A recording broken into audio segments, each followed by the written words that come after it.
Hi, എൻ്റെ പേര് ഹാരിഷ, certified wellness കോച്ചാണ്. ഇന്നൊരു കഥ പറഞ്ഞിട്ടാണ് നമ്മൾ സ്റ്റാർട്ട് ചെയ്യുന്നത്. ഒരു വലിയൊരു ഗ്രാമം, ആ ഗ്രാമത്തിലൊരു ചെരുപ്പ് കുത്തി ഉണ്ടായിരുന്നു. അപ്പോൾ ഗ്രാമത്തിൽ ഒത്തിരി പേരുണ്ട്. ഈ ആളുകളുടെ എല്ലാം ചെരുപ്പ് തുന്നി കൊടുക്കുന്ന ജോലിയാണ് ഇദ്ദേഹത്തിനുള്ളത്. നല്ല തിരക്കാണ്, എപ്പോഴും ജോലി ആയിരിക്കും, നല്ല സമ്പാദ്യവും ഇദ്ദേഹം അതിലൂടെ ഉണ്ടാക്കുന്നുണ്ട്. അങ്ങനെ കാലങ്ങൾ ഇങ്ങനെ കഴിഞ്ഞു പോയിക്കൊണ്ടിരിക്കുകയാണ്. അങ്ങനെ ഒരു ദിവസം ഈ ചെരുപ്പ് കുത്തിയുടെ ചെരുപ്പ് കേടുവന്നു പോയി. അങ്ങനെ ഇദ്ദേഹം അത് നന്നാക്കാൻ ശ്രമിച്ചില്ല. കാരണം ഒരുപാട് ചെരുപ്പ് വേറെ തന്നെ നന്നാക്കാനുണ്ട്.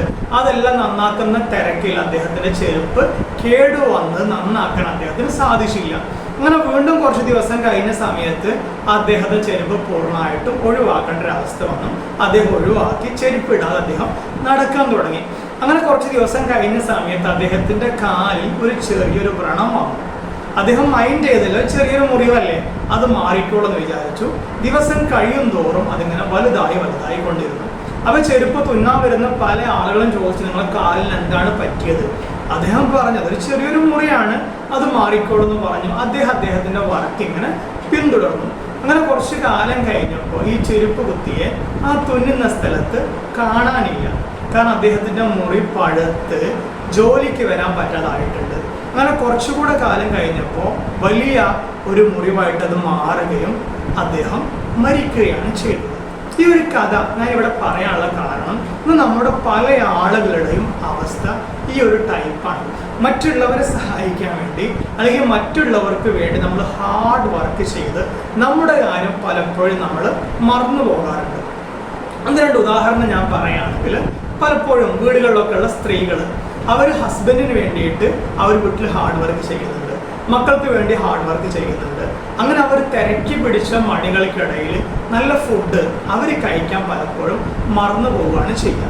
അവസാനം വേസ്റ്റ് ആയിട്ട് വരുന്ന ഫുഡുകൾ അല്ലെങ്കിൽ കരിയുള്ള ഫുഡുകൾ, കരിഞ്ഞു പോകുന്ന ഫുഡുകൾ, അങ്ങനത്തെ ഫുഡ് അവരെ കഴിച്ച് അവർ പെട്ടെന്ന് രോഗികളായിട്ട് മാറുകയാണ് ചെയ്യുക. പിന്നെ ഇനിയിപ്പോൾ മറ്റുള്ളവരെ കുറിച്ച് പറയുകയാണെങ്കിൽ, ജോലി ചെയ്യുന്ന ആളുകൾ, ജെൻസ് ആവട്ടെ ലേഡീസ് ആവട്ടെ, അവർ ഹാർഡ് വർക്ക് ചെയ്യും. പലപ്പോഴും അവർ സ്വന്തത്തെ പോലും മറന്ന് ഉറക്കം ഒഴിവാക്കി ഫുൾ ടൈം ട്രാവലിങ്ങിലായി, കറക്റ്റ് ടൈം ഫുഡ് കഴിക്കാതെ, കഴിക്കുമ്പോൾ തന്നെ ജങ്ക് ഫുഡായിട്ടും അതുപോലെ തന്നെ ഫാസ്റ്റ് ഫുഡായിട്ടൊക്കെ കഴിച്ച് കുറച്ച് കാലം കഴിയുമ്പോഴേക്ക് രോഗികളായിട്ട് മാറുന്നൊരവസ്ഥ. വിദേശികളെ പറ്റി, പ്രവാസികളെ പറ്റി നമ്മൾ പലപ്പോഴും കേൾക്കുന്ന ഒരു കാര്യം അല്ലേ, നല്ല ചുടുചുടുക്കുള്ള കാലത്തൊക്കെ അവർ ഗൾഫിലോ അല്ലെങ്കിൽ മറ്റൊക്കെ നന്നായിട്ട് ഹാർഡ് വർക്ക് ചെയ്യുമായിരിക്കും. പിന്നെയുള്ള കാലം നാട്ടിൽ ആർക്കും വേണ്ടാതെ വിശ്രമിക്കുന്ന ഒരു സമയം. കാരണം എല്ലാം മറന്ന് അവർ ഹാർഡ് വർക്ക് ചെയ്യുന്നു. പിന്നെ വിശ്രമിക്കേണ്ട സമയത്ത് രോഗത്തിന് അടിമപ്പെട്ടു പോവുകയും ചെയ്യുന്നു. ഇനിയിപ്പോൾ വിദ്യാർത്ഥികളെ കുറിച്ച് പറയുകയാണെങ്കിൽ, ഫുൾ ടൈം പഠനമാകുന്ന കുറേ പേര് ഫുൾ ടൈം അവർ പഠിച്ചുകൊണ്ടിരിക്കുകയാണ്, ഉറക്കമില്ല, നല്ല ഭക്ഷണമില്ല.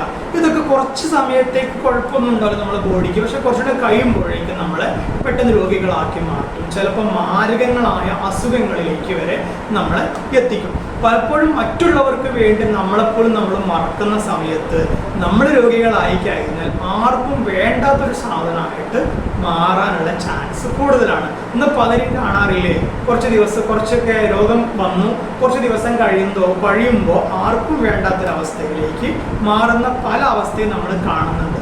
അതുകൊണ്ട് നന്നായിട്ട് നമ്മൾ ജോലി എടുക്കണം, നന്നായിട്ട് നമ്മൾ സമ്പാദിക്കണം. പക്ഷേ നമുക്ക് ആവശ്യമുള്ള കുറേ കാര്യങ്ങൾ, കൃത്യസമയത്ത് ഭക്ഷണം കഴിക്കുക, കൃത്യസമയത്ത് ഉറങ്ങുക, നല്ല പോഷകാഹാരം ബോഡിക്ക് എത്തുക, അൺഹെൽത്തി ഫുഡ് ഒഴിവാക്കുക തുടങ്ങി ഒത്തിരി കാര്യങ്ങൾ മാറ്റിവെച്ചിട്ടാവരുത് നമ്മൾ ജോലി ചെയ്യുന്നതും നമ്മൾ സമ്പാദിക്കുന്നതല്ല.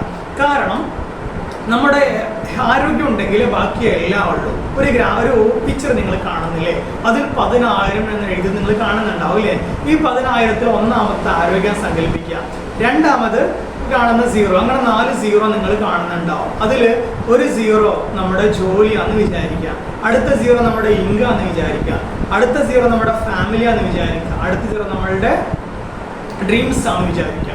പക്ഷേ ആരോഗ്യം ഉണ്ടെങ്കിൽ ബാക്കി എല്ലാം നമുക്ക് ഉണ്ടാക്കാൻ പറ്റും. ആരോഗ്യം ഇല്ലെങ്കിലോ ബാക്കിയുള്ളതെല്ലാം ഇപ്പോൾ കാണുന്ന പോലെ ബിഗ് 0 മാത്രമായിരിക്കും. അപ്പോൾ ആരോഗ്യം നേടിയിട്ട് ബാക്കിയെല്ലാം സമ്പാദിക്കുമ്പോഴാണ് നമ്മൾ ഹെൽത്തി ആവുക, അല്ലെങ്കിൽ നമ്മൾ ജീവിതം സെറ്റ് ആവുക. അതല്ലാതെ ഒന്നാമത്തെ കാര്യം മറന്ന് ബാക്കിയുള്ളത് ഉണ്ടാക്കാൻ ശ്രമിച്ചു കഴിഞ്ഞാൽ നമ്മൾ ബിഗ് 0 ആയിട്ട് മാറും. അപ്പോൾ എല്ലാവരും ആരോഗ്യത്തിന് പ്രാധാന്യം കൊടുക്കുക. എന്തെങ്കിലും നിർദ്ദേശങ്ങളോ മറ്റൊക്കെ വേണമെങ്കിൽ പേഴ്സണലി കോൺടാക്ട് ചെയ്യാം. നമ്പർ താഴെ കൊടുക്കുന്നുണ്ട്.